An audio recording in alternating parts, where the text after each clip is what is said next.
número 013, adoptada por esta Junta Departamental en fecha 29 de mayo del año en curso, en el cual, con la temática de producción de hidrógeno verde, avance del proyecto Tambor, aspiramos a recibir información actualizada sobre el desarrollo del proyecto, así como las perspectivas a futuro.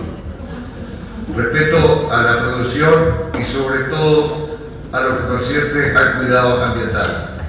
Nuestro país apuesta a convertirse en un productor y exportador de este combustible, para lo cual cuenta con un potencial para su producción y gracias a su abundantes recursos naturales. Para desarrollar esta instancia informativa, damos la bienvenida a los representantes de la empresa Enertrag SG, Griselda Castanino, Camila Rueda, Martín Piedra Cueva. Proponemos como forma de trabajo que primero ellos realicen sus respectivas exposiciones y luego, en la medida que surgen las preguntas y dudas, etc., daremos intervención a algún edil que lo estime pertinente. Tiene la palabra en primer término a algún representante de acá de la empresa. Muy bien.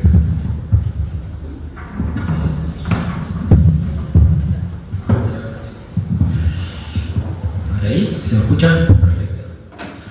Bien, bueno, antes que nada, agradecer, muchas gracias, señor presidente, a los ediles y el público general que está aquí presente, que se ha acercado para escucharnos. Como bien decía el presidente Formoso, esta es una instancia informativa, creemos que era bastante importante y interesante poder transmitirles los avances del proyecto.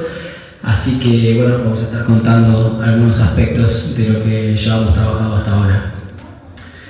Un poco para presentarnos, además de quienes estamos aquí, como ya muy amablemente nos presentó el presidente Griselda Castanino de Enertrag Uruguay, gerente de proyecto y responsable de los aspectos ambientales y de recurso hídrico, y Camila, que representa también a Enertrag en la parte de evaluación social y ambiental también, y yo, Martín Piedra Cueva, que representa a CEI Ingeniería, empresa uruguaya dedicada a temas energéticos y producción de energías renovables, que somos aliados estratégicos de Enertrag en el desarrollo de estos proyectos.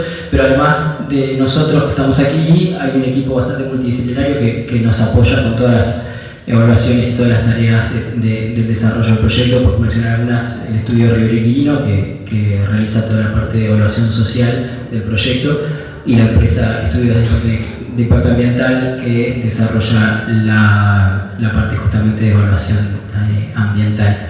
Así que vamos a avanzar. Bueno, un poco eso, vamos a hablar un poco del proyecto Tambor. Comenzaremos un poco para darles contexto, por comentarles un poco sobre la empresa de Enertrag. Ahí le cedo la palabra a Camila.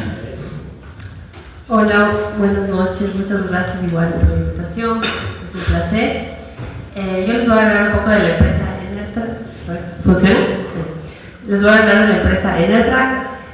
Es una empresa con sede en Alemania, en Tauertal, al noreste de la capital de Berlín, y tiene una presencia en 4 continentes: Europa, Latinoamérica, Asia y Sudáfrica. Y bueno, ahí pueden tener unas cifras claves de la empresa. Las localidades, tenemos localidades de Francia, en Polonia, en Vietnam, España, Uruguay, y la sede de los proyectos en Latinoamérica está ubicada en Montevideo. Somos 3 integrantes del equipo de Latinoamérica, de los proyectos que se llevan a cabo en Latinoamérica.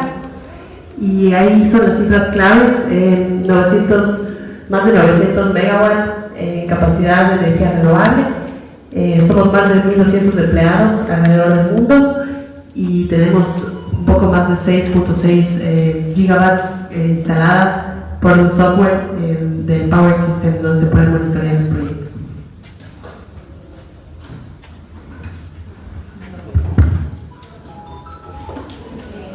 Para complementar, quiero destacar que Enertrag es una empresa que desde 2011 ha construido y viene operando un electrolizador, en el cual produce hidrógeno verde. Y bueno, ese hidrógeno es comercializado en hidrolineras y también parte es inyectado en la red de gas en Alemania. Ahora sí, avanzamos con el contexto global. Sobre la palabra, Martín. Gracias, Gisela. Bueno, para mencionar un poquito el contexto global y un poco enumerar las razones que dan inicio a estos proyectos, ¿no? El por qué hay detrás de toda esta idea y toda esta concepción que se está justamente elaborando. Un poco vivimos en un contexto de cambio climático creciente, como todos sabemos, se vienen batiendo año a año récords de temperatura media global y de concentración de gases de efecto invernadero en la atmósfera. Entonces, bueno, eso da lugar a una crisis que es necesario atender, ¿no? En ese contexto, muchos países han establecido metas de descarbonización y de abatimiento justamente de las emisiones de gases de efecto invernadero, que entre otras se originan principalmente por la combustión de combustibles fósiles, la redundancia. Entonces, bueno, hay muchos países que han establecido metas de descarbonizar o de carbono neutralidad a 2050 o incluso antes en algunos casos. Entonces, bueno, en línea con eso hay muchas actividades que se busca preferentemente electrificar, porque es la forma más eficiente justamente de sustituir el combustible fósil por una fuente que no tenga los impactos negativos que ya conocemos. Pero quedan algunas aplicaciones en las cuales la electrificación no es posible, ya sea técnica o económicamente, no se hace viable. Por ejemplo, para la aviación y específicamente para lo que es combustible marítimo, es poco factible electrificar vehículos de gran peso que transportan muchísimas toneladas a lo largo de muchísima distancia, o vehículos que vuelan, porque justamente el peso de la batería lo hace inviable. Entonces, para ese tipo de aplicaciones se buscan alternativas, entre las cuales una de las que está tomando mayor potencial, digamos, es la producción de hidrógeno verde y derivados. En ese marco, Uruguay está en una situación en la cual venimos de hacer una primera transición energética que consistió en mirar nuestra matriz eléctrica hacia una matriz de generación carbono neutral, a partir de la instalación principalmente de aerogeneradores y también de generación eléctrica fotovoltaica, lo cual nos deja en una muy buena posición para justamente emprender una segunda transición energética que apunte a abatir otros usos y además a generar otro tipo de compuestos que también vengan de origen renovables, como lo son el hidrógeno verde y sus derivados. Entonces, ahí estamos en una situación en la cual este tipo de insumos y de industrias nos podría permitir aprovechar un potencial de generación energético que hoy en día no lo podemos utilizar porque justamente nuestra capacidad de absorber electricidad está limitada por el consumo que tenemos dentro de nuestras fronteras. Entonces, al aprovechar esos recursos renovables y generar un producto que se pueda comercializar, estaríamos en una situación en la cual estamos generando un valor para el país que hoy en día no se está usufructuando, no lo estamos aprovechando. Entonces, para ilustrar un poco todo esto, en este dibujito, en estos esquemas simplificados, lo que tratamos de mostrar es la diferencia entre lo que venimos haciendo como seres humanos hasta ahora y lo que deberíamos o estaríamos intentando hacer para ciertos usos de aquí en más, ¿no? Hoy en día lo que estamos haciendo básicamente es extraer insumos energéticos que están bajo el suelo. Al hacerlos combustión generamos energía que nos permite mover cosas y hacer trabajos, pero en ese proceso parte de eso que estaba enterrado se libera en la atmósfera y año a año se va acumulando, se va produciendo una acumulación de gases que redundan en un calentamiento de la superficie de la Tierra por no dejar escapar el calor que se recibe del Sol. Entonces, la alternativa a ese proceso sostenido de acumulación de gases de efecto invernadero en la atmósfera es hacer un proceso que cíclicamente utilice ese anhídrido carbónico. Se captura por un proceso natural de acumulación en la planta, en una planta, en un vegetal o en otros tipos de insumos biológicos. Ese carbono acumulado en ese elemento vegetal se utiliza en algún proceso industrial, que hay varios que suceden aquí en el país, y en ese proceso se libera el anhídrido carbónico. Entonces lo que nosotros buscamos es capturarlo, combinarlo con el hidrógeno que se obtuvo a partir del sol, del viento y del agua, y generar un compuesto que se puede utilizar, como se utilizan hoy actualmente las naftas o otro tipo de hidrocarburos, para volver a emitir el carbono. Es cierto, el carbono se vuelve a emitir en la atmósfera, pero nuevamente el ciclo inicia de nuevo. Entonces la cantidad de carbono que permanece en el cielo y en la atmósfera es neutro, es neutro, o sea, el añadido neto es cero, o sea, se vuelve a utilizar cíclicamente sin volver a tomar del suelo que está enterrado y liberarlo a la atmósfera, ¿no? O sea, esa es un poco la concepción de lo que se busca con estos proyectos. Bueno, pasamos ahora a la descripción del proyecto. Le cedo la palabra a Vicente. Gracias, Martín. Bueno, el proyecto Tambor se desarrolla en 3 sitios. El sitio 1 es el que está próximo a la localidad de Tambor, es aproximadamente a 3 kilómetros. El sitio 2 está localizado en Rivera, a más o menos 140 kilómetros de Tambor. Y el sitio 3 es en el puerto de Montevideo. Como ejes logísticos tenemos la ruta 5, la ruta 26 para el transporte de CO2 y tenemos la red ferroviaria, que está compuesta por un tramo que pasa hoy desde Tambores hasta Paso de los Toros y luego se combina con lo que es el ferrocarril central. Por vía férrea es que se transporta el metanol que es producido en la planta de Tambores, son 84.000 toneladas anuales. Entonces acá un poco les voy a comentar lo que es la cadena de valor. Estos proyectos de hidrógeno verde y derivados, a diferencia de lo que eran los proyectos de energías renovables, donde habían parques eólicos y solares, estos proyectos abarcan toda la cadena de valor. Esto quiere decir que se considera y quedan dentro del proyecto cada una de las partes que componen toda esta línea de producción que requiere el hidrógeno y el metanol. Es por eso que en el sitio 1 nosotros tenemos, localizado en la proximidad de Tambores, nosotros tenemos ahí ubicados lo que son los parques eólicos y solar. Es donde se produce la energía renovable. Estos parques son de características similares a lo que ya se pueden conocer en Europa. Luego también en ese sitio tenemos la producción de hidrógeno verde. La producción de hidrógeno verde es a partir del proceso de electrólisis, mediante el cual la molécula de agua se separa, se obtiene el hidrógeno y el oxígeno en este caso se va a liberar.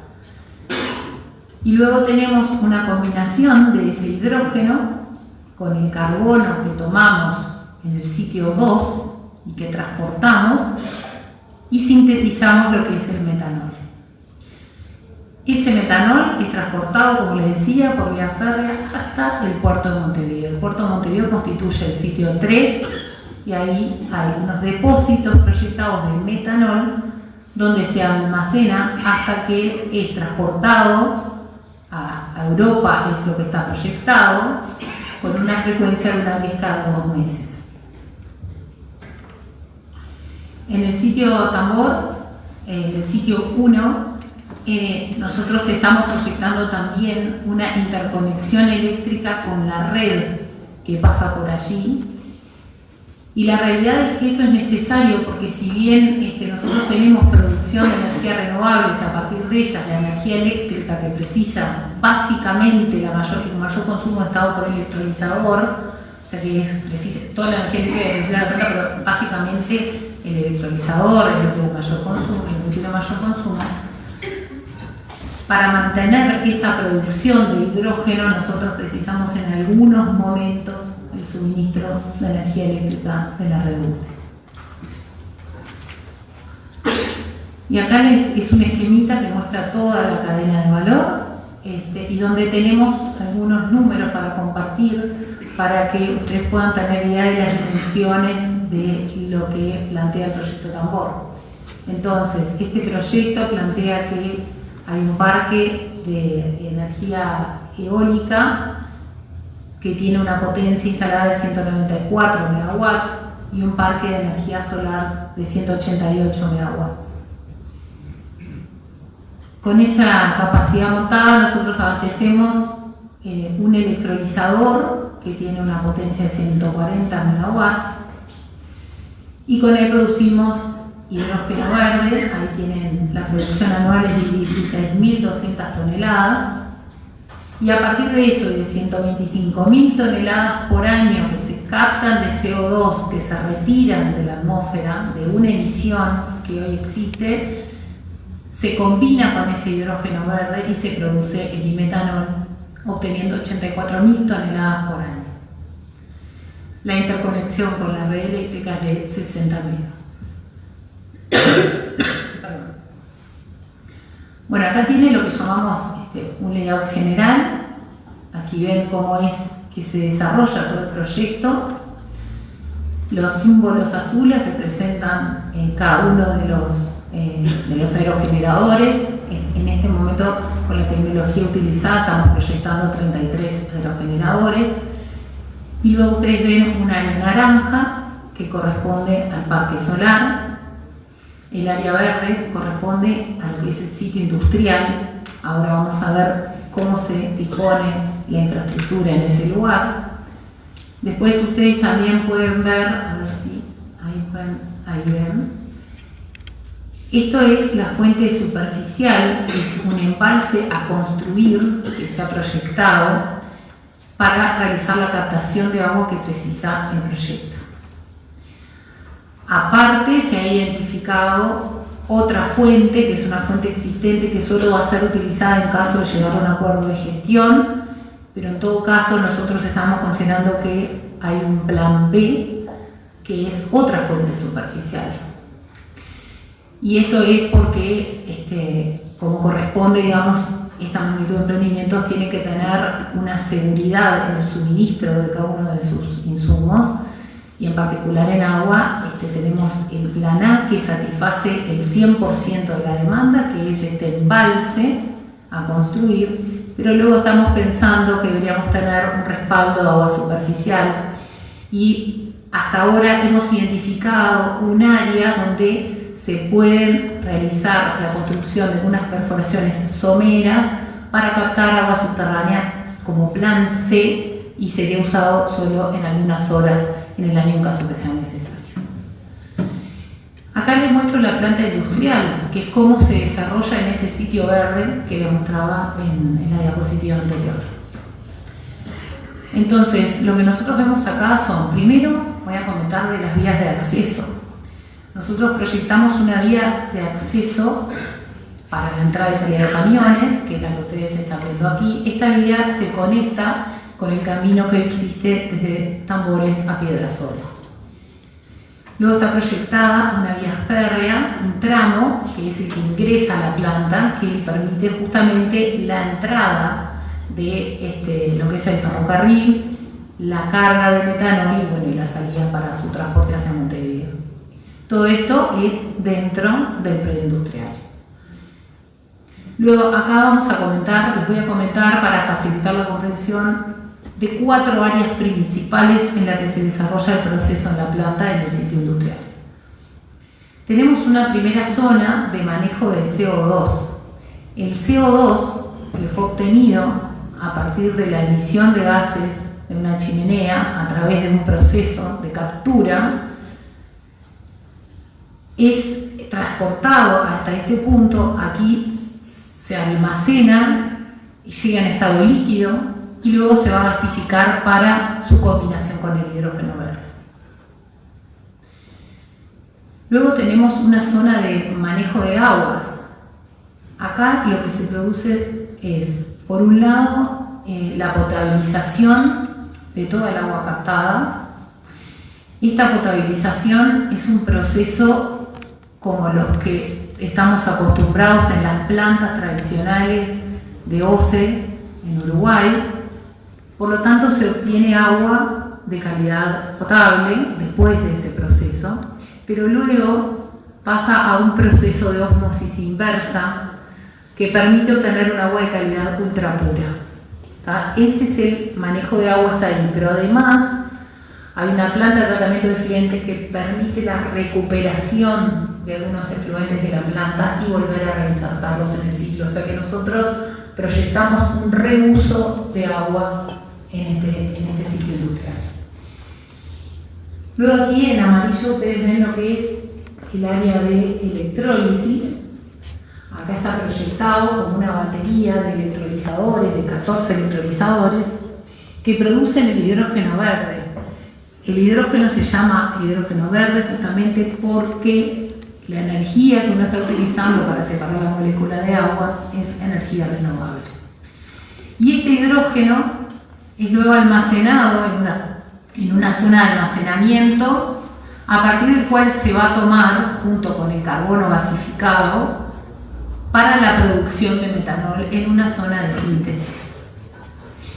Luego, desde ahí, la carga de metanol se realiza simultáneamente,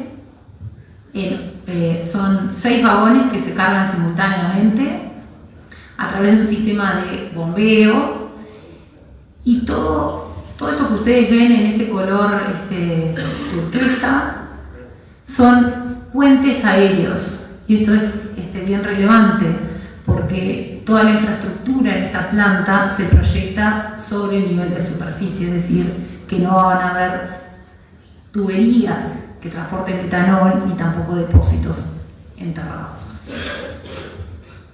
Bueno, acá lo que les presento es una vista realizada con un render para tener un poco más de sensación de realismo, cómo sería la planta en el sitio industrial.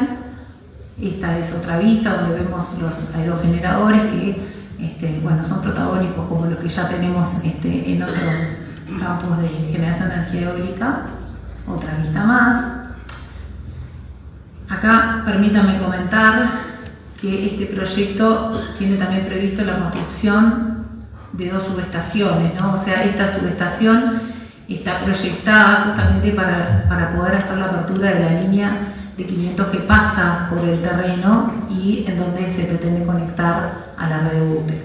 Además, hay otra subestación que es a la que llega la energía eléctrica desde esta subestación y desde el parque de energías renovables. Desde esta subestación es que se hace el abastecimiento de energía eléctrica a toda la planta. Bueno, esta es otra vista, esta es la vista que se toma desde el punto más cercano a la planta, ¿no? Desde el camino hacia Piedrasol, el punto más cercano a la planta. Bueno, y esta es una simulación de lo que podría llegar a ser una vista nocturna. Entonces, para fijar ideas, para que ustedes tengan elementos para visualizar el tamaño medio de este proyecto, ¿no? Y cómo se vincula en la hoja de ruta y cómo se vincula con otros, este proyecto tiene un electrolizador de 140 megas. Tiene un CO2 capturado de 125.000 toneladas anuales y una producción anual de 84.000 toneladas de metanol. Este cronograma es el cronograma que estamos manejando al día de hoy. Acá lo que ustedes ven inicialmente es que hay un desarrollo de la ingeniería, hay toda una fase de permisos.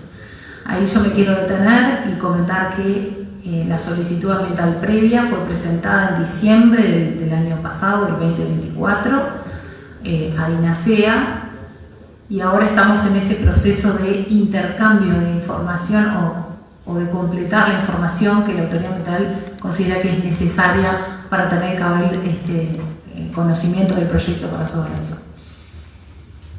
Luego tenemos un hito que es lo que es la decisión final de inversión, y eso sucederá el año que viene, a partir de mitad de año de ahí en adelante, no antes. Eso quiere decir que nosotros todavía estamos en una fase de factibilidad donde se analizan los aspectos técnicos, económicos y ambientales. Luego de eso, en caso de avanzar, ya deberíamos proceder con una ingeniería más de detalle, que es la que permite ejecutar las obras y dar comienzo a lo que es la construcción de la planta. En este cronograma, esto estaría haciendo en el 2027, en el primer trimestre. La obra está concebida por un plazo de 3 años más algunos meses, aproximadamente 6 meses, que pueden estar siendo utilizados para lo que es el comisionamiento de planta. Eso es variable en función después de si se solapa o no la construcción. Pero a lo que voy es que tenemos al menos 3 años de obra más la fase de comisionamiento. La producción, de acuerdo a este cronograma, que es el que tenemos al día de hoy, es que podemos estar produciendo metanol en el 2030, a mediados del 2030. Bueno, y ahora, no sé si es el nombre de la diapo, pero uso del agua. Esto nos parece que este tema amerita un foco específico, por eso lo pusimos así protagónicamente aparte. Nosotros estamos planteando que la planta va a requerir el uso de 660 metros cúbicos por día de agua provenientes de la fuente superficial. Esa agua va a ser potabilizada en su totalidad, luego va a sufrir un proceso de ósmosis inversa para obtener esa calidad ultra pura. Luego va a ser utilizada en las distintas unidades, principalmente para la producción de hidrógeno verde. Y hay efluentes que se producen que pueden ser captados, tratados en la planta de tratamiento, en la zona de manejo de agua que yo les comentaba hoy, y reinsertados en el ciclo de uso dentro de la planta. O sea que nosotros estamos promoviendo el reuso del agua dentro de la planta.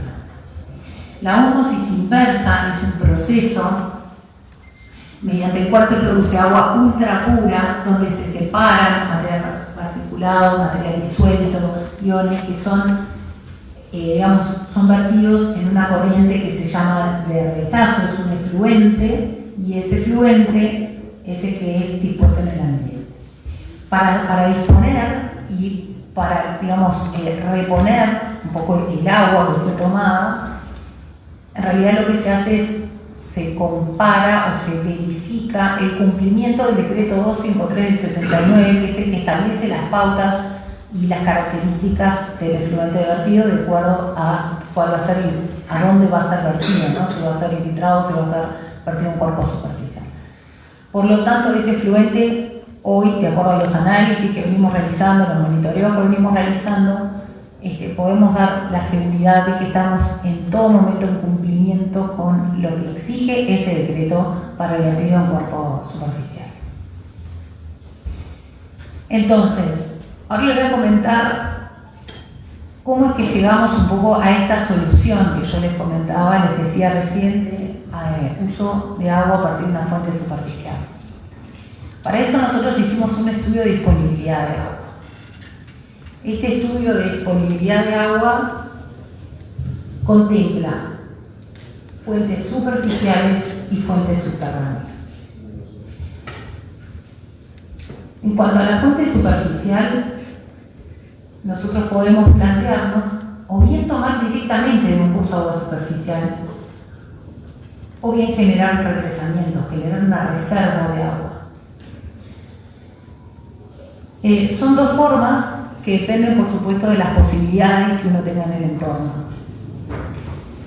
La toma directa requiere de la captación en un curso donde tenga un caudal significativo y que permita hacer el uso que uno pretende hacer de él. El represamiento es constituir una reserva que surge de realizar un balance hídrico. Eso quiere decir que uno estudia la precipitación y ve qué posibilidades tiene de reservar cuando hay exceso de agua, cuando llueve mucho y escurre por el terreno, qué posibilidades nos da de hacer una reserva. ¿Para qué? Para después poder utilizarla en los distintos momentos. En particular, en este caso, va a ser en el 100% del tiempo de operación de la planta. Aparte, estudiamos las aguas subterráneas. ¿Qué posibilidad teníamos de uso de agua subterránea? Esto es por disponibilidad, porque es un ciclo. El agua puede estar en la atmósfera, puede estar en el cuerpo superficial, puede estar en el cuerpo subterráneo, pero el agua se está moviendo en un ciclo. Entonces, en agua subterránea nosotros tenemos posibilidad local en el sitio de tomar de los basaltos, de tomar del acuífero guaraní en caso que, en la fase confinada, digamos, el acuífero guaraní, en en esa zona del sitio industrial está más o menos a 300 metros de profundidad, o en una zona aflorante más alejada de 10 kilómetros, donde en realidad ahí las perforaciones se llaman someras o más cortas, pues ya los 40 metros son las típicas perforaciones que uno puede ver por acá o más por ribera, son ese tipo de perforaciones. Y bueno, en todo momento bueno, también se hace una visión transversal de lo que es los efectos del cambio climático y de mantener la calidad del agua.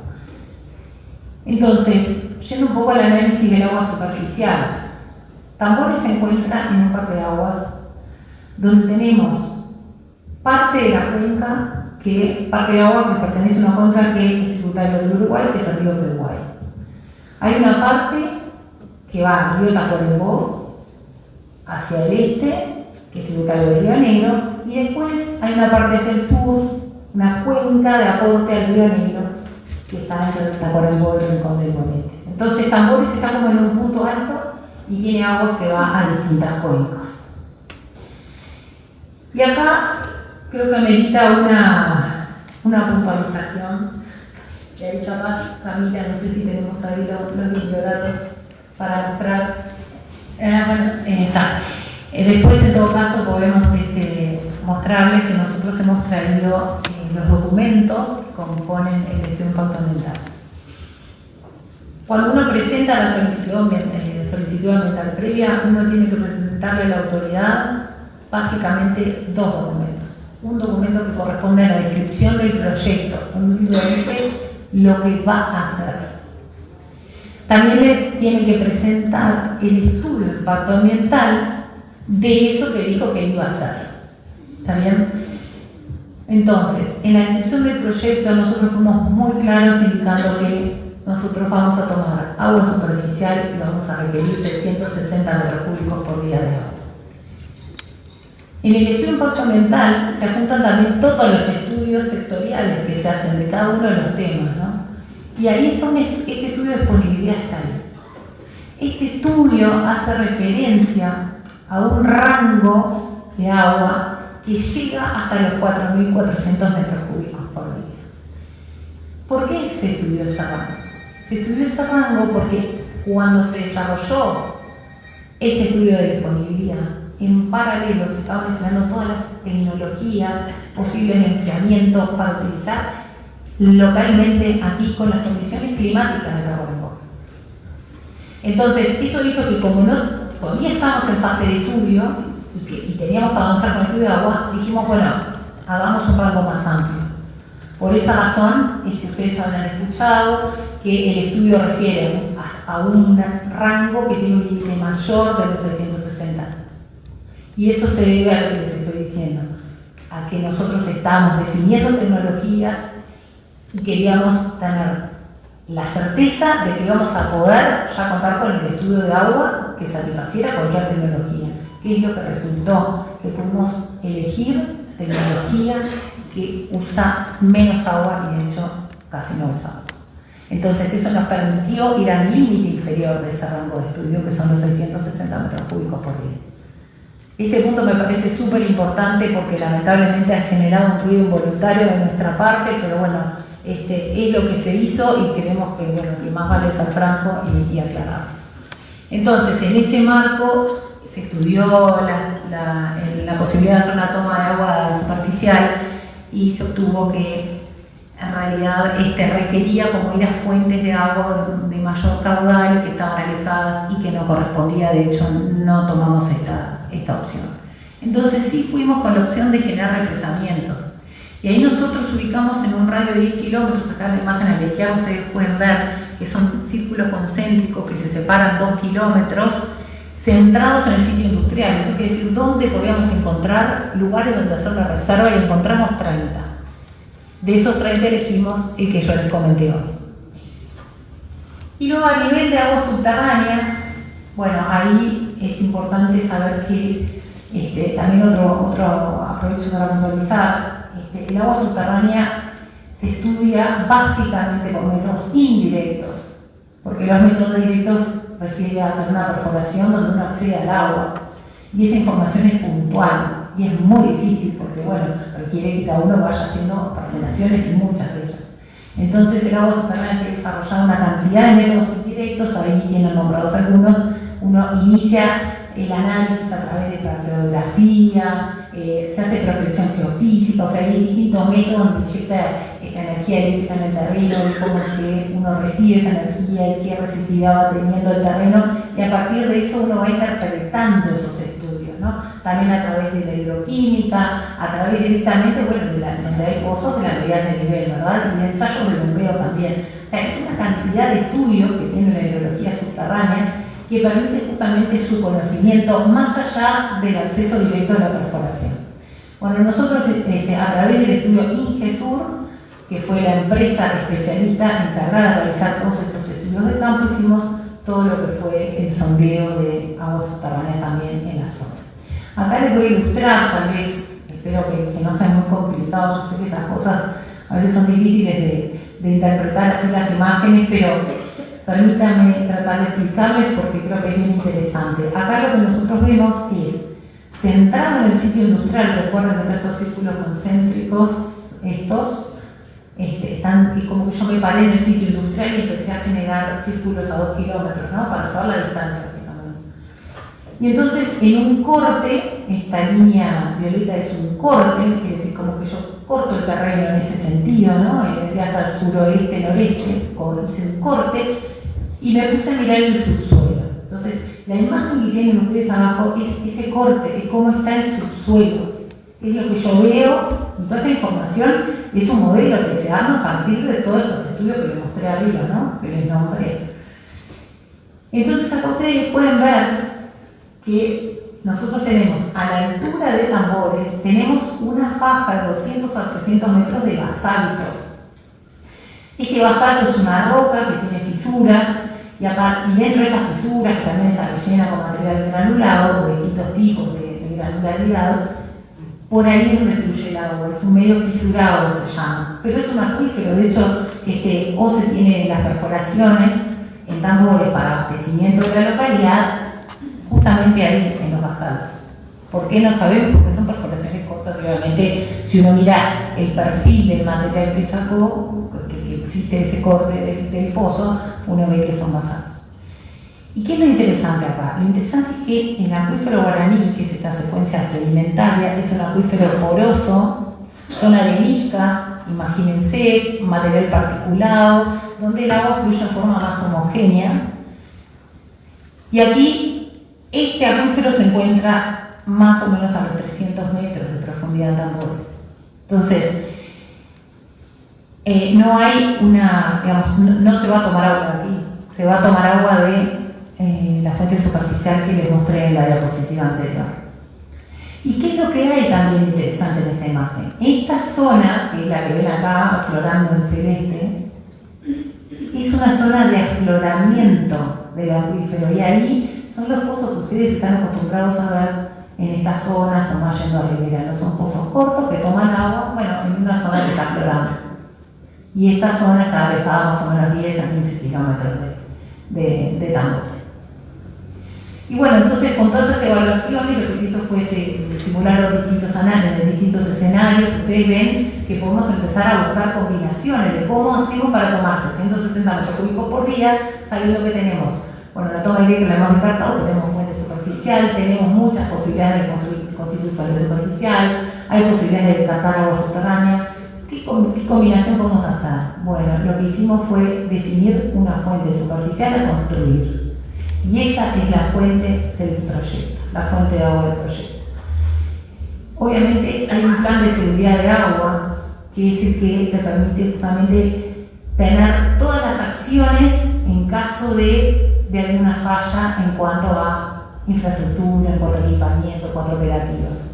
Como todos los insumos, ¿no? O sea, uno justamente hace como un plan de seguridad. En ese plan de seguridad, el plan B es otra fuente superficial. El plan C es evaluar el área potencial, o sea, todavía es un área identificada, todavía no está evaluada, pero ese sería un plan C. ¿Para qué? Solo para algunas horas donde fuera absolutamente necesario al año. Pero la realidad es que el plan A es la represa superficial y suministra el 100% de la demanda de la planta. Bueno, vamos un poco con la disposición de fluentes. El caudal de fluentes a disponer de 221 metros cúbicos por día.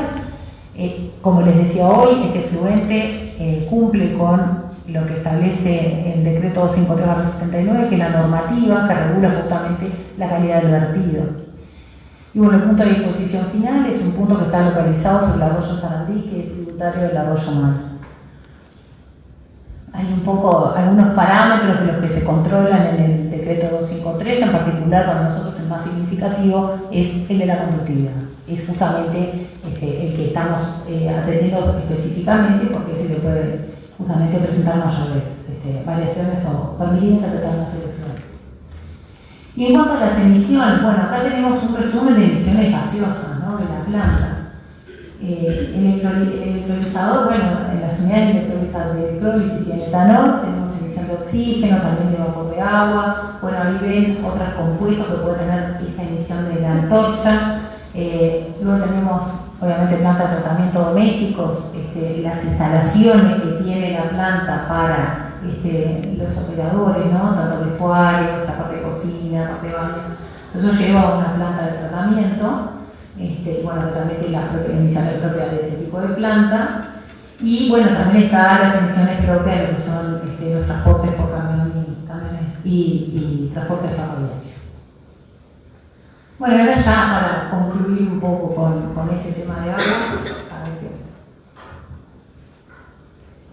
les voy a comentar, si me permiten, algo del ciclo hidrológico y una comparativa que yo creo que es sumamente ilustrativa, como para dimensionar un poco los consumos, ¿no? Entonces, el ciclo hidrológico, como les comentaba hoy, es algo que no tiene, es natural y no tiene principio y fin, porque es un ciclo. Entonces, acá lo que nosotros tenemos que ver es que se produce, arranquemos por ejemplo en las fuentes de agua que tenemos a nivel de la tierra, ¿no? Fuentes de agua superficiales. Entonces, desde allí nosotros tenemos un proceso de evaporación que se produce llevando el vapor de agua a la atmósfera. Ese vapor de agua es el que se va a trasladar, ¿no?, a lo largo de todo el globo y luego va a precipitar en algún lugar de alguna forma, puede precipitar en forma de líquida, puede precipitar en forma sólida, ¿no?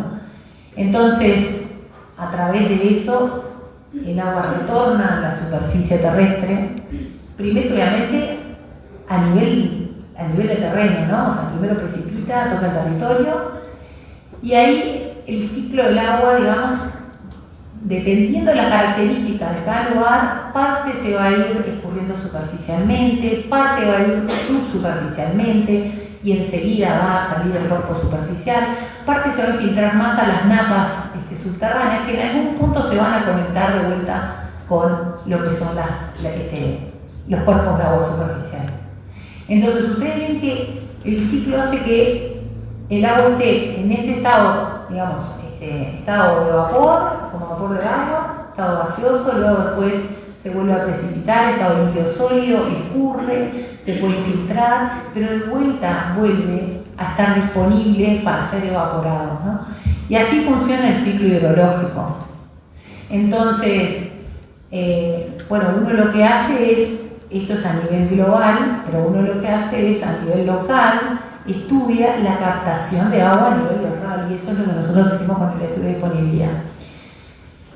Entonces, una vez que entendimos esto, nos ponemos a pensar un poco en, bueno, está bien, yo entiendo que el agua se va a regenerar y que el ciclo es algo que permite eso de que el agua es finita, pero el agua, digamos, se va regenerando, ¿no? Entonces es un recurso renovable. Obviamente no quita que en algunas formaciones existan casos particulares de cómo se mueve el agua, ¿no? Pero el agua es renovable y es finita. Entonces cuando sabemos eso preguntamos, ¿pero cómo le afecta la producción de hidrógeno verde? Bueno, y acá nosotros tomamos ahora de referencia, esto lo toma la Asociación Uruguaya de Hidrógeno, pero en realidad el estudio original es de la Universidad Católica de Uruguay, y lo que hace es comparar justamente los consumos anuales. Entonces, esto que ustedes ven acá, estos números, ¿no? Por ejemplo, que dice tambor, es un proyecto mediano, y el consumo de agua son 375.000 metros cúbicos de agua por año. Pero el de riego son 3.256.790 miles de metros cúbicos por año.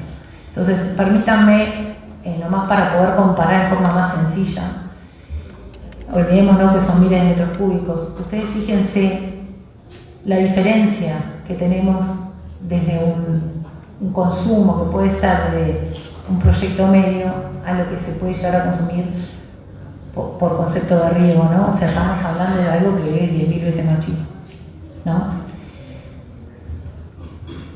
Pero igual así, importante ver, bueno, pero está bien eso, pero a nosotros nos gustaría saber también, y esto es algo que se ha planteado en ese estudio, y está bien, pero por más que sea más chiquito, o sea que realmente no mueve la aguja porque es muy chiquitito el consumo, y vimos el de toda la hoja de ruta, ustedes ven acá, potencial 20, 40, 25.000, sigue siendo mucho más chico.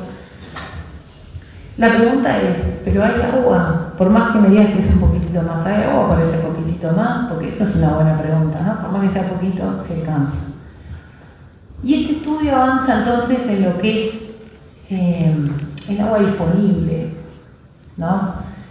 Y es muy interesante porque acá lo que plantea es, bueno, vamos a definir qué sería el agua disponible.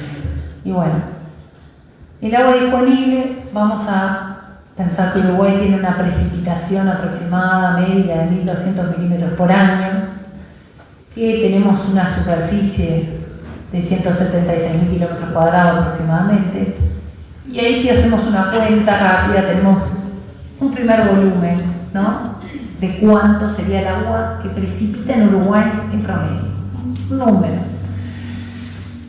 Pero bueno, digamos que el agua disponible no fuera toda, porque en realidad vamos a considerar que es la que escurre y que podemos llegar a ver en superficie, ¿no? O sea, es esa la que nosotros decimos, bueno, entonces le tomamos el 40% de eso. Vamos a suponer que solo el 40% podemos finalmente considerarla como disponible. Cuando se hace esa cuenta, se llega a un valor de 92.000 hectómetros cúbicos por año. La cuenta sería 92.000 por 100 por 100 por 100. Esa es la cuenta que dice acá, 92.000 hectómetros cúbicos.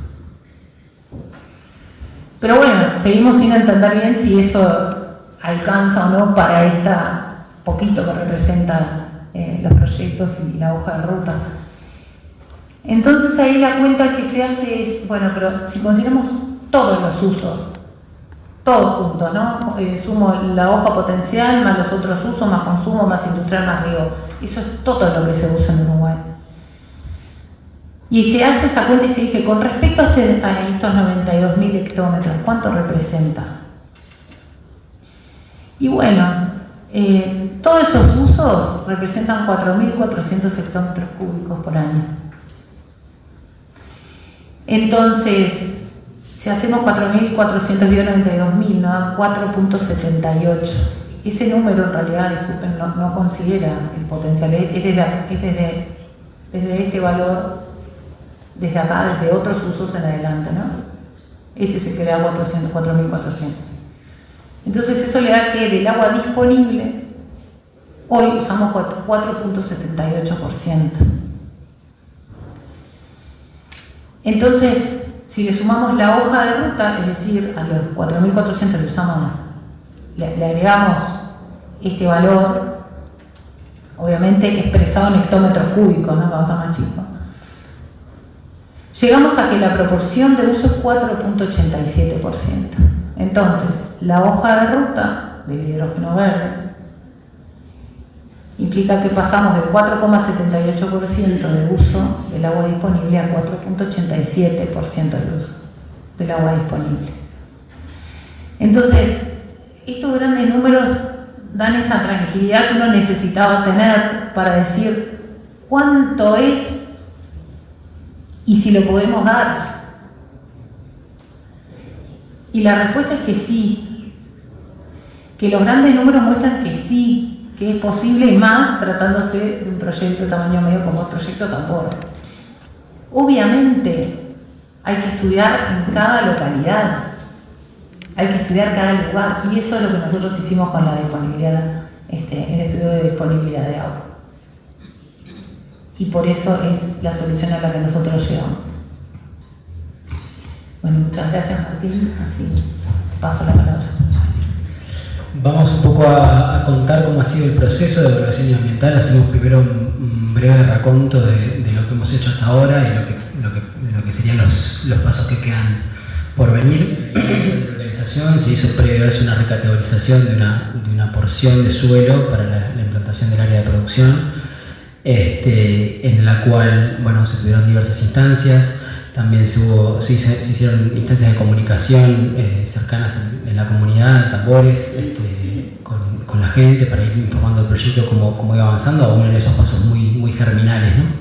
Entonces, en el año 2021 se obtiene finalmente la viabilidad ambiental de localización, con lo cual se categoriza el proyecto como categoría C, lo cual en la argumentación del Ministerio de Ambiente está especificado que se hace de esa manera por ser un proyecto novedoso y que no hay todavía experiencia en el país, entonces valía la pena prestar especial atención en el proceso de evaluación ambiental, por ese motivo se categoriza de esa manera.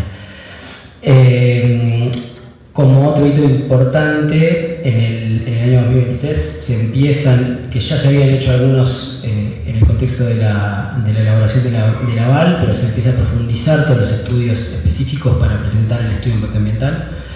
Finalmente ese hito se concluye a finales de 2024, se presenta el estudio de impacto ambiental como sustento para la solicitud de la autorización ambiental previa. Entonces, ese marco, ese hito lleva consigo, al ser categoría C, un proceso de audiencia pública que está previsto que suceda este año, antes de lo cual estamos complementando la información que se presentó en diciembre del año pasado con nuevos datos y nuevos insumos para que el Ministerio de Ambiente pueda seguir evaluando el proyecto. Entonces, finalmente, una vez que se dé ese hito y si todo está de acuerdo a la normativa y a los requerimientos de las autoridades pertinentes, se espera que seguramente sobre inicios del año próximo se termine de obtener la autorización ambiental previa. Desde el punto de vista de lo que tiene que ver con el impacto social, hay varias actividades, pero básicamente se engloban en dos paquetes, digamos, bien diferenciados. Uno, lo que es la parte de lo que sería la elaboración de la línea base, que contempló una evaluación del estado actual de la situación con un recabado de información y con un proceso de investigación para ver un poco cuál es el contexto actual, local y regional en el cual se enmarcaría el proyecto.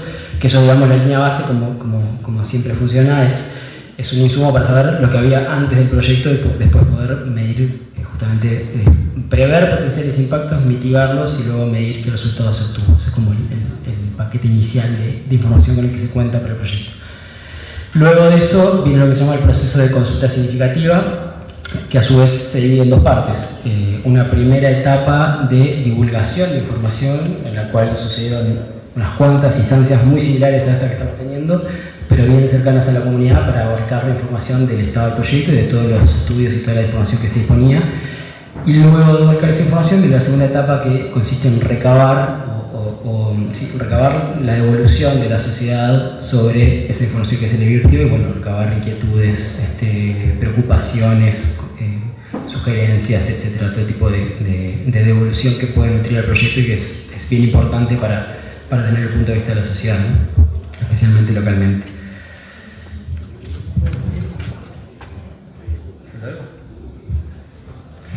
Como área de influencia del proyecto se identifican tres unidades claras, bien diferenciadas, cuatro, mejor dicho, que son, obviamente el área de Tambores, que es el área cercana al proyecto, y el área de Tacuarembó como centro, como capital nacional y centro urbano más cercano al proyecto, y después también la comunidad de Valledén, que es una comunidad cercana al proyecto, y el pueblo de Piedrasola también. La misma empresa nos dijo que se iba a perforar en tambores, ¿verdad?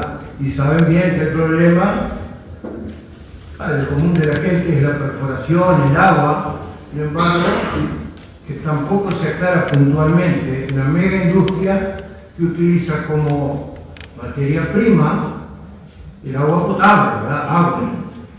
El agua como materia prima para industrializar. Bien. ¿Dónde está el beneficio en explotar el agua que podrá ser disponible acá? El agua infinita, más allá de su ciclo ecológico o hidrológico, como le explicó la señora, se termina. En algún momento el consumo del agua va a haber países que no van a tener. Ya hay países que carecen de agua. Nosotros, según ustedes han expuesto las comparaciones, es ínfimo el consumo de agua. Tal vez tenga razón hoy, y en el futuro, ¿qué le dejamos para la gente que viene acá y dice, no, pero antes había agua? Bueno, pero ustedes autorizaron que el agua se industrialice sin dejarle nada. ¿Qué ganancia o qué? Porque vamos a poner un ejemplo. En vez de hacer metanol, el envasamos. Algunos de nosotros tienen una chacra y dice, vos tenés agua, bueno, te voy a sacar agua del fondo que vos tenés abundante, yo la envaso, yo la vendo, yo la exporto, y yo que soy el dueño del campo no participo en ese negocio.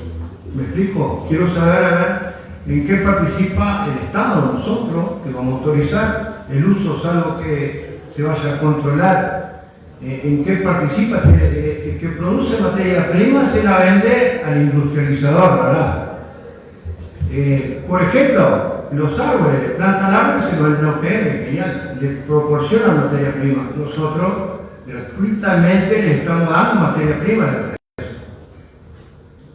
Es de las cosas que no, en un principio no acepté ni acepto que sea tan así de fácil. Que nosotros mismos pagamos nuestra propia agua que consumimos y el Estado le da agua a una empresa, más allá que sea nacional, multinacional, alemana, no importa de dónde, que extraiga el agua que es patrimonio de todos. Tampoco sé si tienen un canon, si les van a cobrar, si no les van a cobrar, porque en esa exposición que hicieron acá, que uno de los ediles que ahora no se encuentra presente, preguntó en la exposición, tal cual hicieron ahora, que ahora veo que cambiaron, ahora es un agua van a hacer un embalse, algo así, ¿verdad? Lo que estaban exponiendo ahí. El agua subterránea extraída, como le estaba diciendo, tienen que perforar, sí o sí, no sabían la cantidad de pozos, estaban estimados, cambiaron el estudio, ahora es un espejo de agua, hay unos pozos que se van a hacer, tampoco supieron explicarnos la profundidad, el diámetro de la roca, el método que se iba a utilizar, todo eso que se preguntó acá. Por eso, con todas esas ambigüedades que tenían, no votamos la categorización del suelo, hasta que no hubiera una concreción. Simplemente quería exponerle cuáles son las flaquezas del proyecto para la gente. Para el común de la gente van a llevar progreso a tambores, pero todo el patarro que le va a ocasionar a tambores, el movimiento de gente que va a ser casi la cantidad de población que tienen, esos 1.500 obreros van a venir. La infraestructura tampoco supieron explicarnos por cuenta de la empresa, ahí no hay camino, vieron lo que es el camino para llegar a tambores. Va a pasar por el medio de tambores, todos esos, los camiones que se movilizan. Toda esa nebulosa de temas que no se tratan acá, obviamente, no podemos tratar las cosas contra, vamos a tratar los pros, cuáles son las ventajas, ¿verdad? Pero no de parte de ustedes, está bien. Es para que la gente entienda cómo se sentía alguien que fue a todas las exposiciones y ve que ahora, sin embargo, está expresado de otra manera, pero sigue siendo el problema el agua, que me pareció muy bien la separación del tema del agua como materia prima, obviamente que tienen que lograr la materia prima. No sé si me quedó algo pendiente, sé que el SAP, o sea, la solicitud ambiental previa todavía no está actualizada, le faltan salvar o levantar unas observaciones del Ministerio del Agua. Solamente eso, sigo escuchando las propuestas, pero lo base de mi pregunta es la infraestructura. ¿Quién la va a hacer? El tren ya está Paso de los Toros. ¿Quién va a hacer esa infraestructura? El ferrocarril, para que llegue a Tambor. Muchas gracias. A ver si tienen esa respuesta, medio. Bueno, en cuanto a la infraestructura, el proyecto fue dimensionado, a esta altura está dimensionado con la infraestructura existente. Entonces, la infraestructura existente, bueno, es una vía que une Paso de los Toros con Tambores, y en realidad lo que tiene es una carga admisible, toneladas por eje, que es menor la del tren central. Nosotros dimensionamos con eso. Obviamente el tramo ferroviario que entra a la planta es a cargo del proyecto, ¿no? Entonces eso es seguro. Con respecto a la infraestructura vial, nosotros estamos estudiando justamente bypasses de la localidad de Tambores. Nosotros entendemos que no es conveniente generar una vía, si bien hay una generosa avenida por Tambores, no creemos conveniente aprovechar ese camino. Por lo tanto, estamos analizando los bypasses de la localidad. Después, con respecto a la solución de agua, bueno, sí, la solución de agua ha sido objeto de análisis, ¿no? Entonces, esto que yo les comentaba hoy es el producto del análisis de los distintos escenarios, combinando las distintas fuentes posibles. Y acá un aspecto súper importante que, si me permiten, bueno, en mi profesión acá me condena un poco porque puedo llegar a estar un buen ratito hablando de esto con gusto. La realidad es que uno capta recursos hídricos, ¿no? Del medio, uno no capta agua potable. El agua potable la obtiene después de un procesamiento. El procesamiento más básico que tenemos en Uruguay es la desinfección cuando es agua subterránea de buena calidad, ¿no? Entonces, pero siempre el agua potable tiene un proceso. Entonces, no es correcto hablar de agua potable cuando uno la toma en medio. Entonces, en eso es importante aclarar que no es que el proyecto tome agua potable, el proyecto toma recursos hídricos. Y toma recursos hídricos en el marco legal vigente, ¿no? Entonces, hoy por hoy uno tiene que presentar primero una solicitud de estudio, después va a presentar un derecho de uso al ENAGUA, que es la autoridad, y es la que va a otorgar, ¿no? La posibilidad de captar el caudal que usted está solicitando de la forma que está diciendo. O sea, no es que uno pueda hacer lo que quiera, eso es lo que yo les quiero decir. Y para pasar la propuesta en agua, uno también hace sus propios estudios, ¿no? O sea, uno quiere presentar soluciones que son viables, que son factibles. Entonces, eso un poco también para darle esa tranquilidad que todo se desarrolla en el marco legal. O sea, sabemos, gracias que en Uruguay podemos jactarnos de eso, ¿no? De una fuerte institucionalidad y con buenos procesos, digamos, de normativa, ¿no? Más en esos temas ambientales. Entonces, eso, o sea, nosotros estamos ceñidos a la normativa, captamos recursos hídricos, la potabilización está a cargo del proyecto, con esa potable que se toma, y bueno, eso no sé si hay algún aspecto más. Sí, no, para complementar la respuesta, simplemente también aclarar que dentro de los estudios de agua que se realizan, obviamente se extrapola la utilización que el proyecto requiere a lo largo de todo el ciclo de vida del proyecto, porque además de que la empresa del proyecto no está interesada en generar un impacto negativo en la comunidad a través de la utilización de un insumo que es un recurso que es vital, como todos sabemos, es el agua.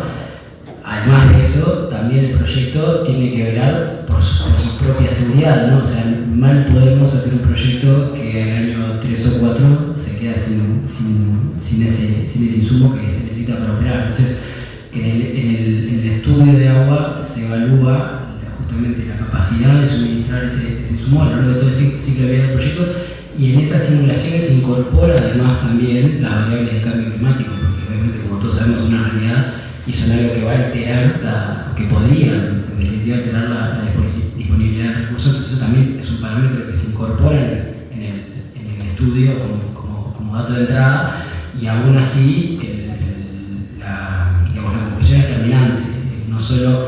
el agua va a estar, el agua es posible tenerla con estos medios y además no va a generar un impacto negativo en las comunidades aledañas. Sí, y perdón que aprovecho también lo que está diciendo Martín, es que claro, estos estudios, estos balances cívicos que se hacen, se estudian series de 30 años de datos, entonces eso que decía Martín del cambio climático se ajustan esa serie de datos simulando, ¿no? que pueden haber variaciones y no los patrones a los que estamos acostumbrados, entonces eso también se considera en el diseño. Otro aspecto que quería decir es que en realidad el consumo que el proyecto es un consumo típico, puede consumir cualquier otra industria, cualquier otra emprendimiento que ande de la vuelta, o sea, no es algo que se descalce entre los valores de lo que estamos acostumbrados a escuchar, y un poco para tener una idea de cantidad, porque eso también es difícil de transmitir. Es como que medidos solo para que tengan idea de los tamaños, ¿no? En un país que desarrolla aproximadamente 160.000 hectáreas de arroz al año, el proyecto Tambor equivale al riego de 30 hectáreas, ¿no? O sea, para que vean un poco el consumo, o sea, el agua que nosotros estamos tomando en el medio equivale al riego de 30 hectáreas en un país que riega 160.000 hectáreas. Entonces, como para que puedan tener una idea de las dimensiones de agua. Y después, por último, un temita que usted mencionó, que yo comparto, que es verdad, la sostenibilidad es disponibilizar los recursos hoy y para las generaciones futuras, ¿no? O sea, ese es el concepto global una de las acepciones que podría tener la sostenibilidad. Y bueno, y en ese sentido, esa dispersión, esa diferencia de lo que es esa variabilidad que tenemos hoy en las precipitaciones, que hace esa proyección de escasez en algunas zonas, proviene justamente de los efectos negativos del cambio climático.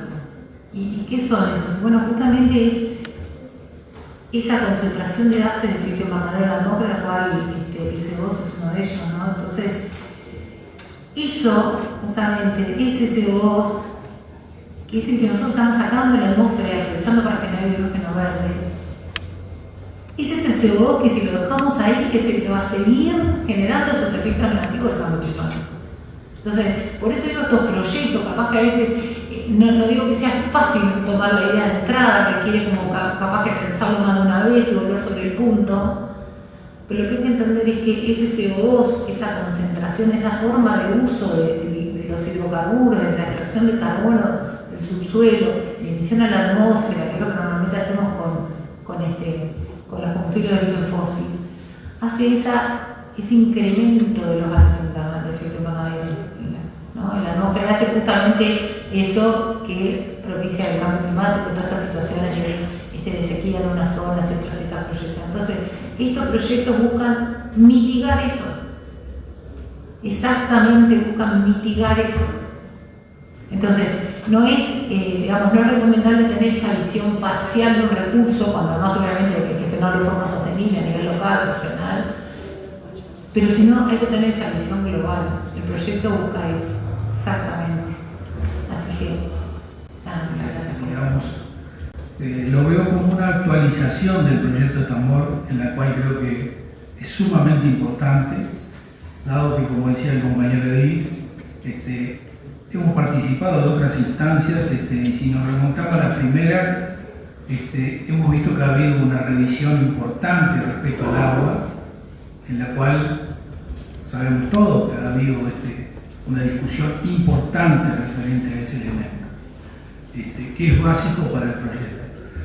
Yo lo que les quería consultar, porque escuché perdón, me olvidé el nombre de Camila, en la cual nosotros hacemos mucho hincapié en lo que ella decía del recurso humano, del estudio que ustedes están haciendo de la sociedad, por así decirlo, y de la inserción de los puestos de trabajo. Yo creo que la pregunta mía básica es si ustedes están trabajando en recursos humanos con algún ente, gubernamental, por decir uno, INEFOC o algo referente a la capacitación, porque es bueno generar puestos de trabajo genuinos y con un valor agregado. Yo creo que a ninguno de nosotros nos gustaría que la gente de la zona se limitara sin desmerecer a nadie, de tener trabajo en la construcción de la planta o durante su construcción con un pico y una pala. Yo quisiera que para esa juventud que hay en Tambores, en la cual nosotros como representantes, como ediles, a veces hacemos reclamos y estamos detrás de la falta de trabajo, de buscar las soluciones, que sea una vía potable en la cual se pueda capacitar a los jóvenes. Ya veo que han tenido un estudio un poco de la sociedad de Tambores, me imagino que también del nivel cultural, de educación que hay, apuntando a eso, si van a trabajar más firmemente a eso, si van a capacitar, vuelvo a insistir, no me gustaría que quedara limitado a un pico y una pala, sino a un trabajo de mayor calidad, a oficiales, a algún técnico de mantenimiento, no aspirando quizás a cargos de profesionales que el tiempo dilataría mucho, pero apuntando a eso, en la cual creo que es muy importante trabajar con entes gubernamentales también, ¿no? Que nos da cierta tranquilidad a nosotros. Y lo otro, yo creo que Tambores, la zona, lógicamente que va a tener un impacto socioeconómico muy importante, en la cual, lo digo por experiencia, cuando hay inversiones de este tipo, y más en una localidad como Tambores,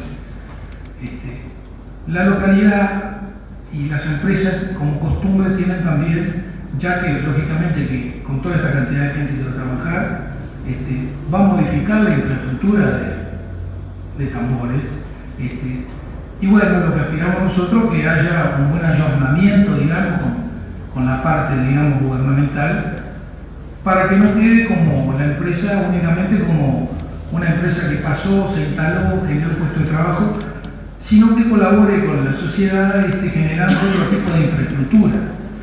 Lógicamente que al haber tanta gente, me imagino que demandará una policlínica mejor equipada, escuelas más grandes, alguna infraestructura de caminería, me refiero a eso, pero sin duda creo que va a ser muy importante para la comunidad de Tambores, ¿no? Más en la situación que estamos. Después lo referente al otro tema del proyecto, yo creo firmemente y confío en los entes que tenemos nosotros de control, de los ministerios. Yo creo que la empresa va a ir paso a paso solicitando los permisos y a medida que se le vaya adjudicando, quiere decir que lógicamente que está bien, tenemos que confiar en los entes que tenemos documentales. Para puntualizar, me gustaría si me contestaran eso, si hay algún digamos, acercamiento con la parte de capacitación y ese tipo de cosas. Muchas gracias. Bueno, muchas gracias. Como la primera pregunta que era la capacitación. Es una política de la empresa involucrar a la comunidad local. Hay en realidad una descripción que se está elaborando y que se va haciendo de los distintos perfiles, ¿no? Y de los distintos niveles de capacitación que se requieren, ¿no? Y cuántos de cada uno, y ya se va haciendo esa estimación. Vamos a apuntar a una capacitación. Y la verdad que parte de la sostenibilidad también es que sean aspectos sostenibles también del proyecto. Entonces, sí vamos a buscar esos apoyos institucionales y las vías existentes, sí las vamos a buscar.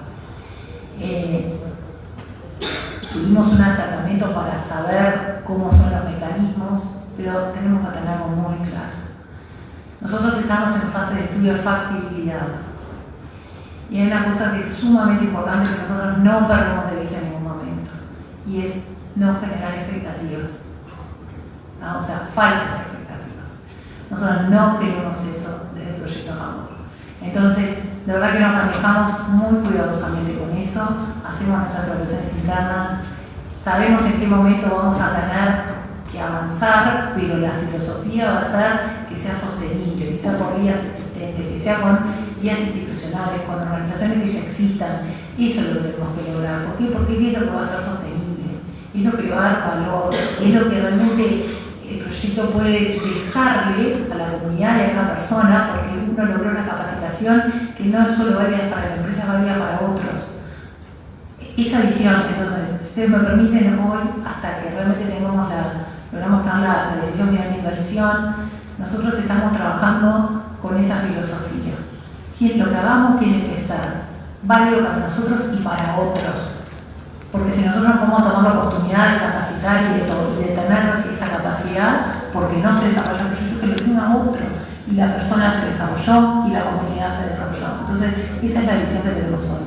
Siempre sin generar expectativas. Entonces, la respuesta es sí, vamos a ir por esos caminos. Sí, complemento con la segunda pregunta. Gracias, Justino, por plantear los temas. Con respecto a la pregunta de las contribuciones que va a tener la empresa del proyecto para la comunidad, lógicamente que como decía Gisela, la empresa Enertrack tiene un estándar de sustentabilidad y de impacto positivo que justamente busca este tipo de medidas y de tener este tipo de efectos, más allá de la mano de obra y de los impactos económicos que generan los proyectos intrínsecos, tener ese valor añadido. Lo que tenemos que decir también es que en este momento todavía no tenemos la conclusión, porque justamente es el resultado, o va a surgir ese tipo de identificaciones del resultado del estudio de evaluación social que se está finalizando en este momento, porque justamente lo primero que tenemos que hacer es recabar un poco las necesidades. Mal podemos venir nosotros con necesidades imaginarias o elucubradas en Montevideo a tratar de implantarlas o imponerlas en una comunidad por fuerza propia y más allá de su voluntad. Entonces, es parte de la información y de la investigación que hay que hacer, de recabar las necesidades, de ver qué tipo de impactos positivos se pueden hacer y de cómo, en definitiva, es algo que hablamos mucho en interna, de cómo desarrollar una estrategia de implantación de buena vecindad, ¿no? O sea, de que el proyecto no invada, sino que conviva, coexista, sin desplazar y tratando de mitigar cualquier tipo de interferencia que pueda haber con la población local. Entonces, la respuesta corta es que sí, estamos identificando ese tipo de impactos a raíz del estudio social y esas son medidas que se van a implementar durante las fases posteriores que vienen más adelante. Cierro con una pequeña precisión, si quiere, simplemente para añadir el contexto.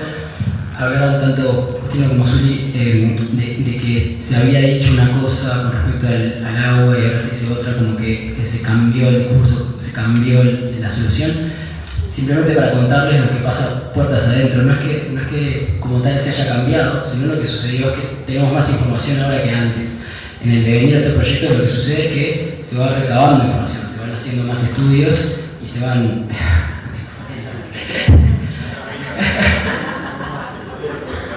No, dice, perdón. Gracias. José. Le hice un pensar. Entonces, lo que decía es que en su momento eran las opciones que se estaban evaluando las perforaciones con la información que teníamos en ese momento, pero justamente a raíz de los estudios que se fueron generando y de las investigaciones que fuimos haciendo y de la investigación y el desarrollo que se fue implementando, que se llevó a esta solución. No es que hayamos dicho, esta no va más, vamos por esta, simplemente que pensábamos en su momento que la solución podía ir por ese lado, por eso se hicieron los estudios. A raíz de los estudios determinamos que no, que es más propicio hacer este otro tipo de solución. Simplemente para contarles cómo es el proceso interno de determinación de los parámetros del proyecto y por qué suceden a veces esos cambios que a veces suenan como que antes se dijo una cosa, ahora se dice otra. Justamente tenemos más información y eso es lo rico, el proyecto se hace mejor porque tenemos más información de calidad. Señores ediles y público en general. Primero que nada agradecerles la claridad y la transparencia de esta exposición, pero quería referirme un poco a las 1.300 puestos de trabajo que ustedes más o menos estaban manejando. La pregunta viene si eso ustedes lo tienen estudiado por el lado de construcción de la planta porque sí interesa mucho la mano de obra en la parte de la construcción, pero sí también nos interesa mucho saber si tenían previsto la cantidad de personas que van a quedar trabajando en el futuro, ¿verdad? Eso por un lado. y bueno, me llamó la atención por la cantidad de personas que ustedes tomaron en cuenta, dado que Tambores es una población muy reducida, y si es así, como ustedes lo dicen, se va a tener que utilizar gente de zonas aledañas, principalmente la zona de la campaña y después del departamento, o sea, la zona de la ciudad. Eso por un lado, era la diferencia que había entre las personas que están trabajando o que van a trabajar y las personas que pueden llegar a quedar. Por otro lado, se tenía previsto el tema del traslado, dado que el metanol es un producto muy riesgoso, y bueno, sí, o sea, como lo tenían previsto, hablamos del ferrocarril, pero bueno, sí tenían previsto el riesgo ese que se corre al transportar ese producto, ¿verdad? Muchas gracias. Bueno, con respecto a la cantidad de puestos, estamos considerando que habrá 1.500 puestos directos para la fase de construcción y 230 para la fase de operación, ¿no? Eso es en el sitio industrial y en la parte de renovables también. Luego, con respecto al transporte de metanol, sí, eso es objeto de un análisis de riesgo, ¿no? Así como ya ha habido para lo que es la habilitación, ¿no?, del ferrocarril central, también acá se consideran todos esos análisis de riesgo justamente, y justamente el pasaje por distintas localidades, y efectivamente sí se hacen, sí se exponen, y es una de las, digamos, exigencias, ¿no?, también desde el punto de vista ambiental para poder obtener la autorización. Este cuerpo legislativo, porque también fue iniciativa de todos nosotros y nosotras instalar esta información y también este debate e intercambio. Me gustaría consultar un poco, porque bien plantea la empresa que en último de los casos se van a hacer perforaciones. Queríamos saber cuál va a ser el método de perforación. Y después, en segundo lugar, de esos 1.500 trabajadores y trabajadoras que van a estar en el proceso constructivo, ¿qué porcentaje de ellos van a ser mano de obra extranjera? Teniendo en cuenta que pretendemos priorizar la mano de obra nacional en nuestro país, pero fundamentalmente de las localidades cercanas al proyecto. Gracias. Bueno, bien, muchas gracias. El área de perforaciones todavía es un área que fue identificada como posible, y la verdad que todavía justamente está siendo analizada en lo que es el diseño de plan de seguridad de agua, ¿no? Entonces, nada, el método que se usará es el propio para lo que es una zona con un material granulado, ¿no? O sea, no es roca, digamos, esa zona, ¿no? Entonces, son perforaciones típicas, las que ustedes conocen, son de diámetro, no sé, más o menos 15 centímetros de diámetro, lo que tienen pozos, son tubos enterrados, eso es un poco lo que... Y hay todo un diseño de la perforación, de las zonas donde se colocan los filtros. Entonces, básicamente son las típicas perforaciones que ya conocemos, ¿no? Entonces, nada, eso no reviste, de verdad, por ahora no reviste como un gran desafío. Primero tenemos que evaluar un poco esa posibilidad de captar agua ahí, y bueno, cómo se inserta en el plan de seguridad de agua, ¿no? O sea, si finalmente qué cantidad, cuánto medida y qué horas, ¿no? Qué cantidad de horas. Sí, con respecto a la mano de obra, la realidad es que todavía no tenemos cuantificado con precisión qué porcentaje va a ser mano de obra extranjera y qué porcentaje va a ser mano de obra local. Lo que sí, como decíamos, es concepción del proyecto, priorizar las personas de la zona primero de la localidad, de la zona, de la región y del país, frente a lo que es la mano de obra extranjera. Vale decir que quizá no tanto en la construcción, aunque también seguramente ocurra, pero más en la operación, hay ciertos roles específicos que son técnicos de alta complejidad, a los cuales no va a haber más remedio que contar con mano de obra extranjera, pero se va a tratar, digamos, de que sean los menos posibles. De hecho, estamos tratando, la idea es también, no solo del proyecto y la empresa, sino a nivel nacional, con la hoja de ruta de hidrógeno verde, con todos los estudios que se han ido haciendo institucionalmente por parte, por ejemplo, de la Universidad de la República, con estudios interinstitucionales que han realizado para para identificar potencialidades y aportes de la academia que se empiecen a generar las competencias locales. Nosotros estamos monitoreando, vemos que diversos actores de la academia han tomado un rol bastante activo y que están preocupados por el tema y están trabajando activamente. Entonces eso tomamos como una señal de que va a haber efectivamente mano de obra local capacitada, incluso para los puestos técnicos de más complejidad, lo cual igual no quita que seguramente en algunas cuestiones específicas vemos que estos son tecnologías bastante novedosas, entonces van a requerir seguramente experiencia en algunos rubros de manera extranjera, pero justamente lo que hicimos es que vamos a tratar de minimizar eso y que la mano de obra predominante sea a nivel nacional. Quisiera preguntar, porque realmente me llamó la atención que fuera tan escueta la presentación y quiero entender que es como una cuestión de tiempo nada más. Si cuentan ya con estudios que intenten medir o prever el impacto de las complejidades que puede traer a la comunidades linderas, el movimiento de gente que sobre todo se produzca en el pico de la obra, máxime teniendo en cuenta ejemplos tan cercanos en el tiempo como el UPM Paso de los Toros, donde realmente muchas veces, y hablo de repente como Estado, terminamos corriendo, como se dice comúnmente, la liebre medio atrás. Entonces quería saber si ya cuentan con ese estudio, si han mantenido reuniones con algunas instituciones del Estado para intentar prever un poco eso. Muchísimas gracias. Bueno, muchas gracias por la pregunta, porque la verdad que siempre que todo lo ayuda a aclarar es sumamente. Sí, lo que tenemos nosotros es, digamos, el plus como proyecto de que ya tenemos la experiencia adquirida de otros proyectos.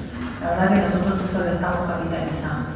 Entonces, en particular, en ese aspecto de movimiento de personal, sí lo tenemos dimensionado, lo tenemos, digamos,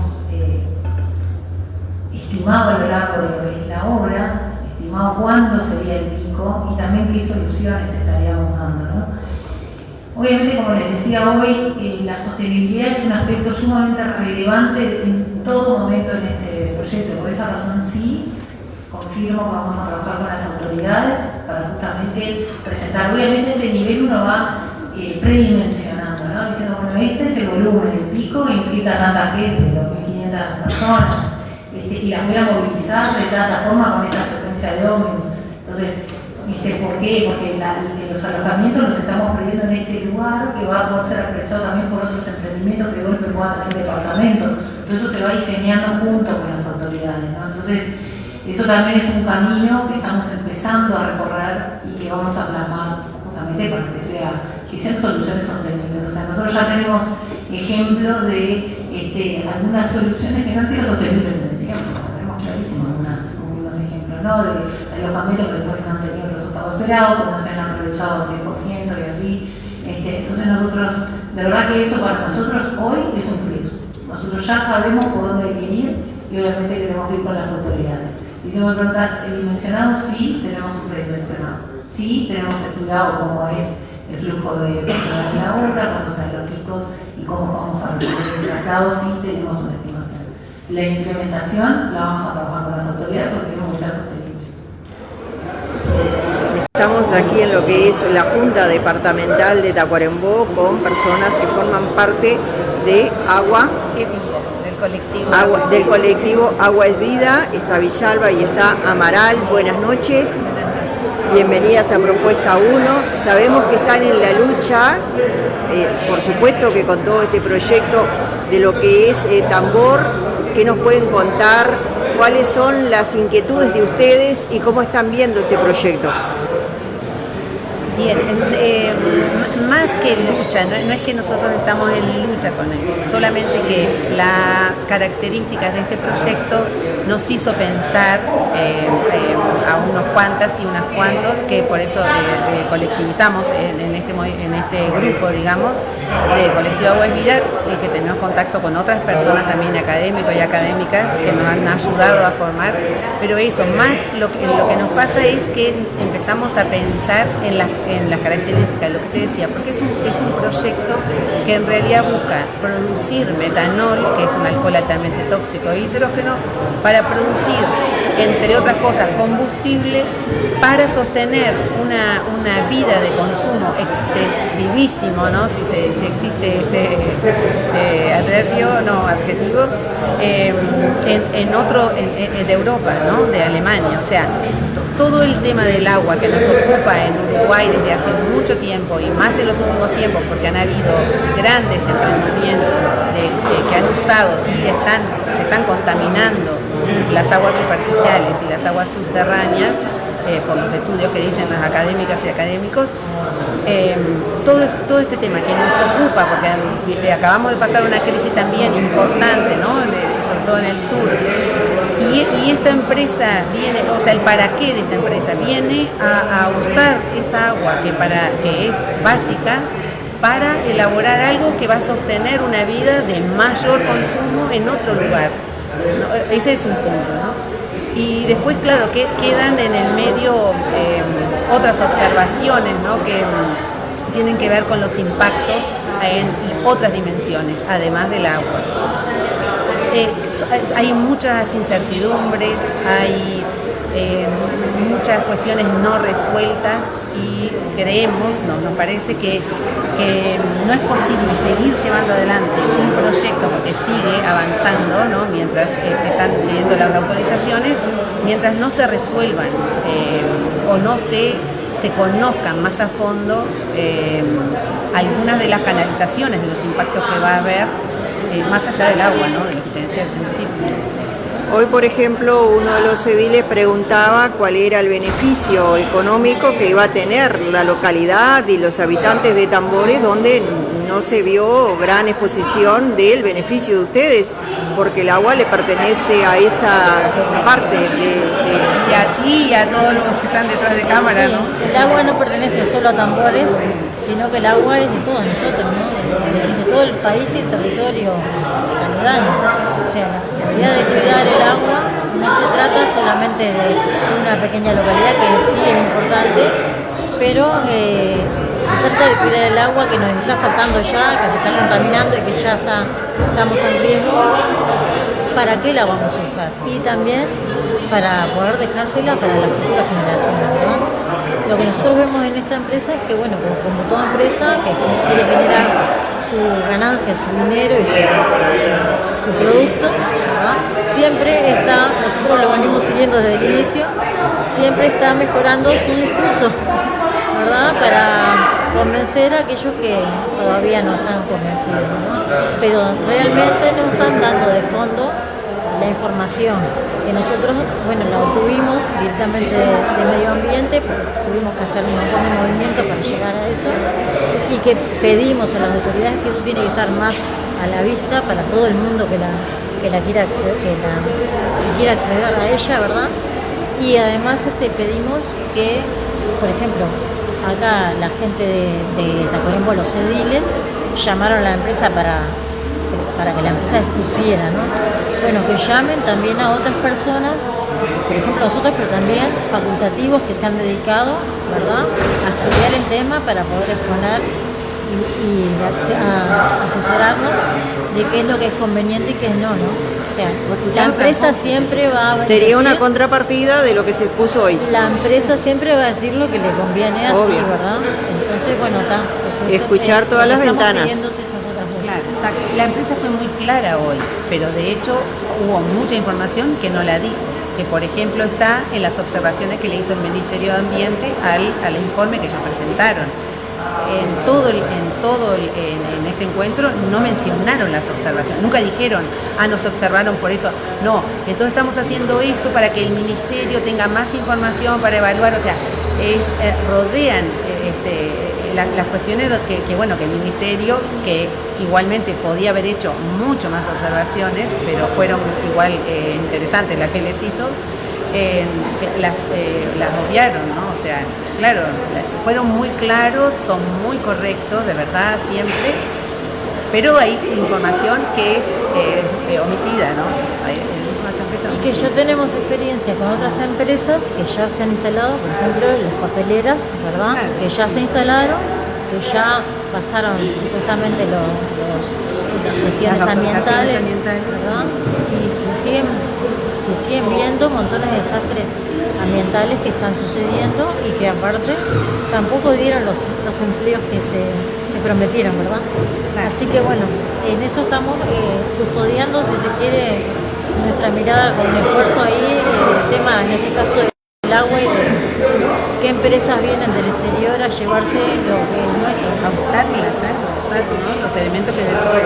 Obviamente que es un tema que genera tensión, ¿verdad? Porque no es que no es que hay una verdad sola, porque es social el tema, entonces nunca va a haber una verdad, ¿no? Pero bueno, en eso estamos, tratando de velar otros aspectos sociales, ambientales, estrictamente del agua, hasta económicos, desde otros lugares, desde el impacto que puede generar para la comunidad esa en particular y más ampliada. Y yo pienso también que es importante empezar a encontrar otras maneras de generar para la comunidad empleos, ¿verdad? Y en donde puedan ganarse su sustento, ¿verdad? De una manera más armónica con la vida que llevan, ¿no? Porque claro, es una medio rural. O sea, vamos a formar una ciudad allí, ¿no? Si se quiere, de un pueblo pequeño a una ciudad. O sea, los cambios son muy fuertes, muy enormes, ¿no? Entonces me parece que eso es necesario cambiar la fórmula de ver en las ciudades el progreso, ¿no? Y estaría bueno también, pienso, como comunicador, de ayornar con Paso a los Toros lo que fue en plena etapa de UPM2 y ahora lo que significa, ¿verdad? Que volvió a la ciudad de lo que era antes y cómo quedó la ciudad. Sí, exacto, que ni siquiera atraviesa la ruta, o sea que hasta eso, ¿no? Preparados para recibir un montón de gente, casas vacías, comercios cerrados, la ruta no pasa por ahí. Y la gente de Tambores, algunas personas de Tambores han manifestado esa preocupación también. La universidad el año pasado llevó a cabo una encuesta orientada por el Instituto Nacional de Estadística, o sea, es objetiva dentro de lo que se puede ser objetivo, ¿no? Pero es por el Instituto Nacional de Estadística, y eligió algunos hogares de Tambores y de zonas aledañas para hacer una encuesta, y esa, cuando ellos compartieron los datos, y la gente de Tambores, de Valledén, de Piedrasola y de lugares más alejados, explicitan esa preocupación, ¿no? De todo, de lo social, del agua, o sea, no es solamente en nuestro caso que vivimos a falta de información. Claro, hay falta de información. No tener con qué tomar decisión.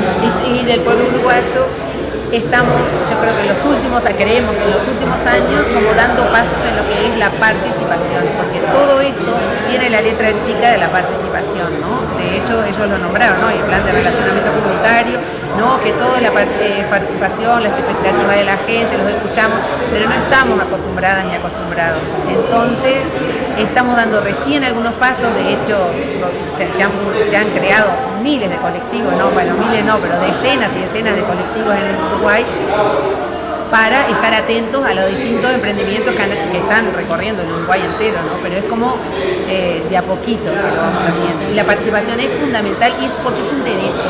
Todas y todas tenemos derecho a decir lo que queremos para nuestro territorio, ¿no? Y para estar atentos, como dice Nilda, estar atentos a lo que va surgiendo. O sea, ojalá en cada encuentro seamos más y más. Da gusto igual, había un montón de gente, ¿no? Es verdad, fue muy concurrido hoy. No, gracias a ustedes, es un placer y estamos a las órdenes. Bueno, muchas gracias. Muy amable. Gracias.